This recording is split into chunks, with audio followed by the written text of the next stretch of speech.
Oi, pessoal, tudo bem? Sejam bem-vindos. Hoje a gente vai mergulhar nos bastidores de uma verdadeira batalha de ideias. Isso mesmo, uma batalha que aconteceu numa cidadezinha lá na antiga Turquia, mas que, olha, ecoa até hoje. Exatamente, estamos falando da Epístola aos Colossenses. A gente tem aqui um comentário teológico bem denso, que vai ser nosso guia. E a nossa missão é investigar uma filosofia, uma ideia bem perigosa que estava se infiltrando ali na igreja de Colossos. E entender a resposta, né? Que é simplesmente uma das afirmações mais poderosas que já foram escritas sobre quem é Cristo. Pois é.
Oi, pessoal, tudo bem? Sejam bem-vindos.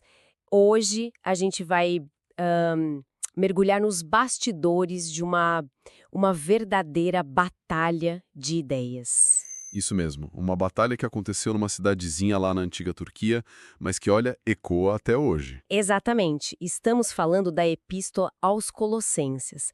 A gente tem aqui um comentário teológico bem denso, que vai ser nosso guia. E a nossa missão é investigar uma filosofia, uma ideia bem perigosa que estava se infiltrando ali na igreja de Colossos. E entender a resposta, né?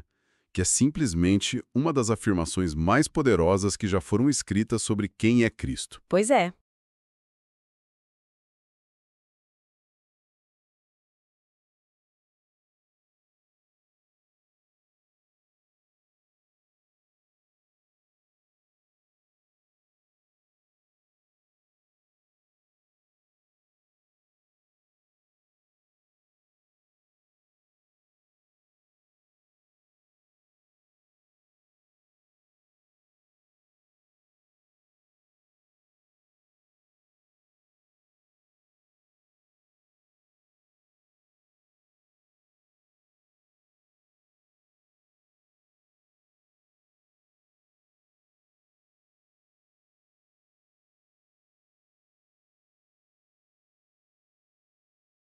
Oi, pessoal, tudo bem? Sejam bem-vindos.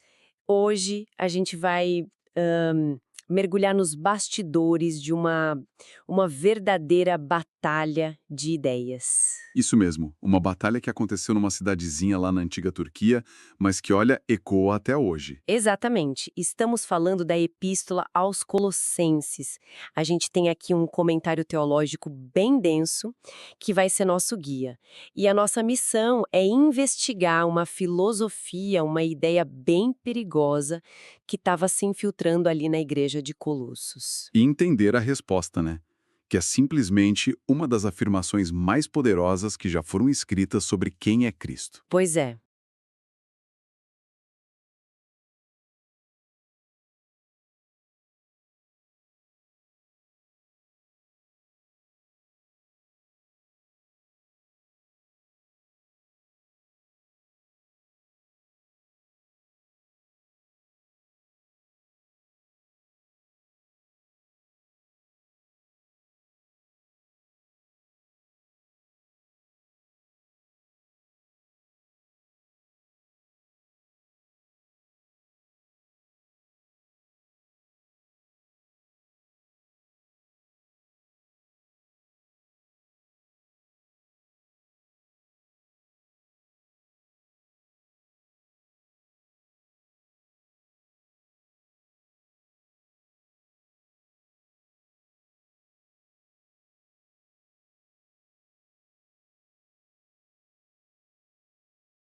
Oi, pessoal, tudo bem? Sejam bem-vindos.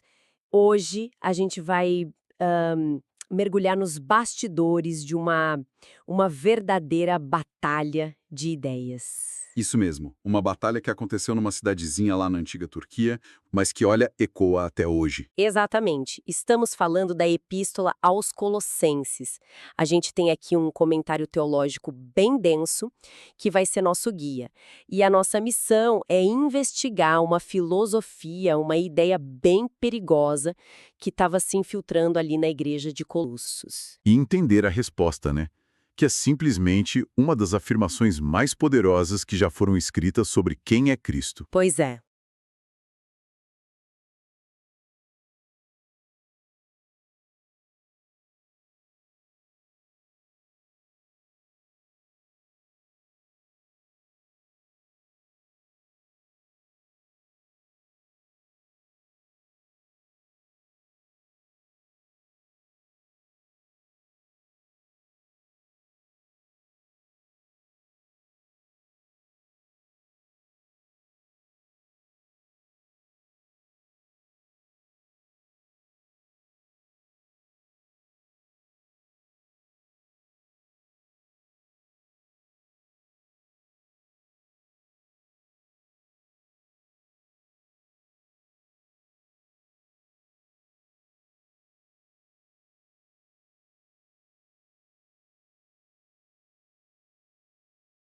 Oi, pessoal, tudo bem? Sejam bem-vindos.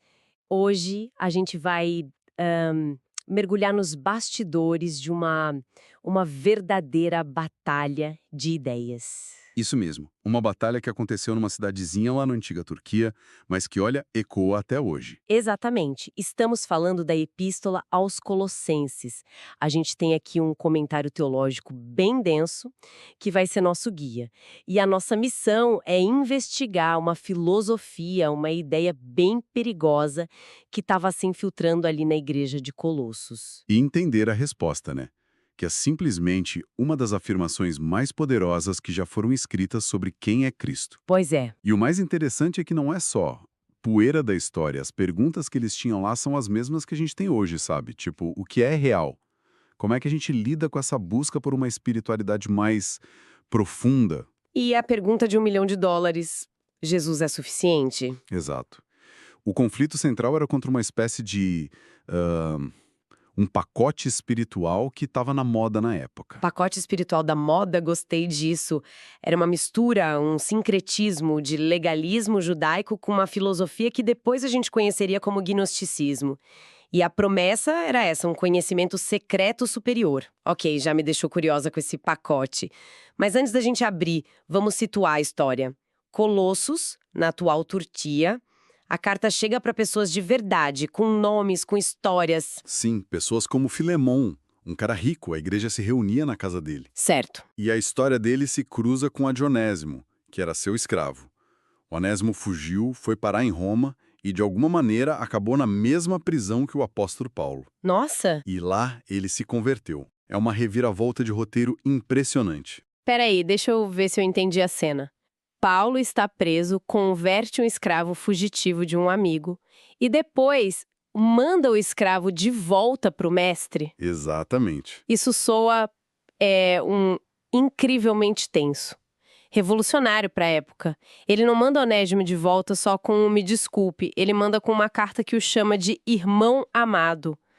Que bomba! É uma bomba. É um drama humano real acontecendo por trás de toda essa discussão teológica. E quem leva a carta é um mensageiro chamado Tíquico, um cara de confiança de Paulo. Onésimo vai junto. Imagina essa cena. Filemon abrindo a porta e dando um de cara com seu escravo fugitivo ali, do lado do mensageiro do apóstolo trazendo uma carta que ia virar o mundo dele de cabeça para baixo. Uau! Ok. Cenário e personagens estabelecidos. Agora vamos ao problema, a essa tal heresia de Colossos. Você descreveu como um sincretismo, né? Uma mistura. O que tinha exatamente nesse coquetel de crenças? Basicamente, a promessa era: olha, a fé em Cristo é um bom começo, é o básico. Mas se você quiser ser da elite espiritual, você precisa de algo a mais. O famoso algo a mais. Sempre ele. E esse algo a mais era um conhecimento secreto, que em grego é gnose. Daí vem o nome gnosticismo. A salvação não era pela fé, era por ter acesso a essas verdades ocultas do universo. Entendi. Então a isca era: você pode fazer parte de um clube exclusivo que realmente entende como as coisas funcionam. É uma ideia poderosa essa de ter um conhecimento que a maioria não tem. Extremamente poderosa. Eles se viam como uma aristocracia espiritual. Mas o pilar central dessa filosofia, e o que causava o maior estrago, era uma crença que parece simples. A matéria é intrinsecamente má. Tudo que é físico. Tudo.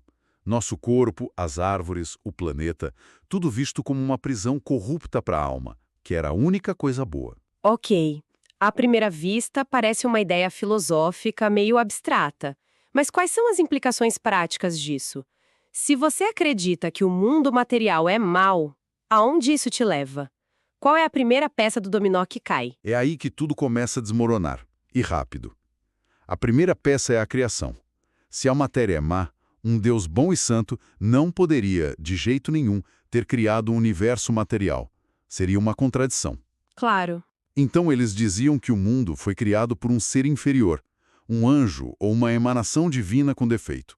O que, por sua vez, cria um problema gigantesco para a identidade de Jesus, imagino eu. Precisamente, porque se o corpo físico é uma prisão maligna, então Cristo, que é perfeitamente divino e bom, não poderia ter tido um corpo humano de verdade. Ele seria o quê? Um fantasma? Uma aparição. Exatamente isso, uma espécie de aparição, um fantasma espiritual que só parecia humano. Tem um detalhe que ilustra isso perfeitamente. Eles acreditavam que quando Jesus caminhava na praia, ele não deixava pegadas na areia. Uau, que imagem! Isso resume tudo de forma brilhante. Eles queriam um Cristo tão puro que ele não podia nem interagir com a sujeira do mundo real. E eticamente, como isso funcionava? Se o corpo é uma prisão, o que você faz com ele? Isso levava a dois caminhos opostos e igualmente perigosos. O primeiro era o ascetismo rigoroso. Você tem que punir o corpo, castigar com jejuns extremos, abstinência, para mostrar que sua alma despreza essa matéria. Certo. E o outro extremo? A licenciosidade. Se o corpo é irrelevante e mau, o que você faz com ele também não importa. Então você podia se entregar a todo tipo de imoralidade, porque afinal isso não ia afetar seu espírito iluminado. Entendi. Então essa ideia de que o corpo é mau já é um problema gigante. Mas você disse que era uma mistura, um coquetel. Que mais tinha aí? Tinha também uma dose forte de legalismo judaico. Eram listas e mais listas de regras. Não pode comer isso, não pode beber aquilo, uma obsessão com dias de festa, luas novas, o sábado. A ideia de que a espiritualidade se alcançava com uma performance ritualística perfeita. Isso soa tão familiar. A tendência humana de transformar a fé numa checklist de coisas a fazer e não fazer. Como é que Paulo lida com isso? Ele usa uma analogia que é simplesmente genial. Ele diz que todas essas regras, esses rituais, eram apenas sombras do que estava por vir. Mas a realidade, o corpo que projeta a sombra, é o próprio Cristo. Ah, isso é muito bom. Então, ficar preso nessas regras é como tentar abraçar a sombra de alguém quando a pessoa real está bem na sua frente. Você está perdendo totalmente o ponto. Exatamente. E ainda tinha uma terceira camada, um elemento místico, quase astrológico. Paulo usa um termo grego, stoicheia, que se traduz como rudimentos do mundo. Uma palavra que parece ter duplo sentido. Exato. Podia significar tanto princípios básicos, o ABC das coisas, quanto espíritos elementares que se acreditavam estarem ligados aos astros, sabe? Sol, lua, planetas. Então eles estavam explorando aquele medo comum no mundo antigo de que a vida era controlada por forças cósmicas, pelo destino escrito nas estrelas. Exatamente. A heresia ensinava que para se libertar da influência desses poderes astrais, era preciso cultuar anjos e buscar esse tal conhecimento secreto. E claro, isso rebaixava a Cristo. Ele virava só mais um na lista. Isso, apenas mais um dos muitos intermediários espirituais e não o único e todo suficiente Senhor. Certo, vamos montar o quebra-cabeça do ataque. Temos uma filosofia que diz que o mundo é mau, que nega a criação e a humanidade de Cristo. Temos um legalismo que prende as pessoas em rituais que são só sombras. E um misticismo que as faz ter medo de espíritos e anjos. Cenário bem complicado. Como Paulo responde? Ele refuta ponto por ponto. Não, e aí é que tá a genialidade dele. Ele é muito mais estratégico. Ele não perde tempo aparando os galhos. Ele vai direto na raiz do problema, que é uma visão diminuída de Jesus Cristo. A carta inteira é uma defesa avassaladora da preeminência e da suficiência absoluta de Cristo. E ele faz isso em duas áreas cósmicas, na criação e na redenção. Vamos começar pela criação, então? Tem uma passagem em Colossenses que é quase um hino, né? Uma das declarações mais impactantes sobre Cristo em toda a Bíblia. Ele diz: Ele é a imagem do Deus invisível, o primogênito de toda a criação. E essa palavra primogênito, prototokos em grego, é a chave de tudo. Os hereges da época, e muitos depois, leram isso errado. Achavam que significava que Cristo foi a primeira coisa que Deus criou. Mas não é nada disso. E o que significa, então? No contexto cultural da época, primogênito era um título de honra, de soberania. Significava o herdeiro, aquele que tem a posição de supremacia sobre tudo. Ah, entendi. Então o erro era ler primogênito como se fosse uma certidão de nascimento, quando na verdade é um título de realeza, tipo o herdeiro do trono. Isso, perfeito. Muda completamente o sentido. E Paulo continua usando 3 preposições para martelar esse ponto. Tudo foi criado nele, por meio dele e para ele. Ele não é parte da criação. Não, ele é o agente, o ambiente e o objetivo final de toda a existência. Mas o ponto que talvez seja o mais alucinante é quando Paulo diz que Cristo é também o sustentador do universo. Espera um pouco. O que isso quer dizer na prática? Quando ele fala que nele tudo subsiste, ele está dizendo que as leis da física, a gravidade que me mantém na cadeira, as forças que mantêm os átomos unidos, Tudo isso. tudo isso é uma função ativa de Cristo, momento a momento. É exatamente isso. Não é que Cristo criou o mundo, deu corda no relógio e foi embora. A visão de Paulo é que o universo inteiro é mantido coeso pelo poder contínuo de Cristo. Ele é o princípio de coesão do cosmos. Nossa. As leis da natureza são a expressão da sua vontade fiel e constante. Isso simplesmente pulveriza a ideia agnóstica de um Deus distante que não se envolve com o mundo material. Isso muda o jeito de enxergar tudo, da ciência à fé. É uma ideia gigantesca. Ok, essa é a resposta dele sobre a criação. E sobre a redenção? Se na criação ele é o soberano, na redenção ele é o libertador. Paulo descreve a redenção como uma operação de resgate em larga escala. Ele diz que Deus nos libertou do império das trevas e nos transportou para o reino do seu Filho amado. E a palavra redenção significa literalmente comprar de volta, né? Pagar o resgate por um prisioneiro. Exato. Ao sermos redimidos, nós nos tornamos propriedade exclusiva de Deus. E tem um ponto teológico importante aí. Esse resgate ele é pago para quem? A gente pensa logo em Satanás, mas não é isso, certo? Não, essa é uma distinção crucial. Satanás é um usurpador. Ele não tem direitos legais sobre a humanidade. O preço foi pago para satisfazer a perfeita justiça do próprio Deus, que não pode simplesmente ignorar o mal. O que nos leva de volta ao erro gnóstico. Direto para ele. Enquanto eles negavam o corpo de Cristo, Paulo afirma que é precisamente através do seu corpo físico e da sua morte real na cruz que a salvação acontece. O corpo não é um obstáculo, é o veículo da salvação. Tudo bem, essa teologia é altíssima, super profunda.